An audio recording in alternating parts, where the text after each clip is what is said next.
Hello guys, দেখেন এই পুকুরটা প্রায় 100 বছরও বেশি হবে।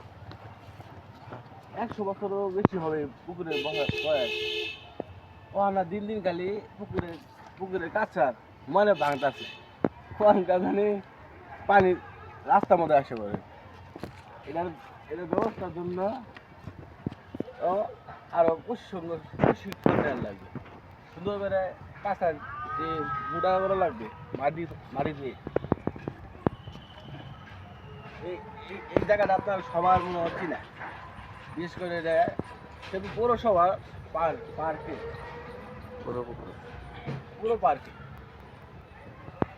অনেক অনেক আগে থেকে এই পুকুরটা আগিলা লোকে যে মাছিল শুন জায়গাটা এই পুকুরটা খুদে বানানো হয়েছে। আগিলা লোকেরা এই জায়গায় পানি নিয়ে পান করেছে তারা। পানির কোনো ব্যবস্থা ছিল ডান। এখানে হাতি ধোয়াবার লেগে নিয়েছিল। হাতি ডুবে মারা গেছে, জানি না এই পুকুরে কি কি আছে। অলৌকিক শক্তি আছে, মানুষও এই পুকুরে মারা গেছে।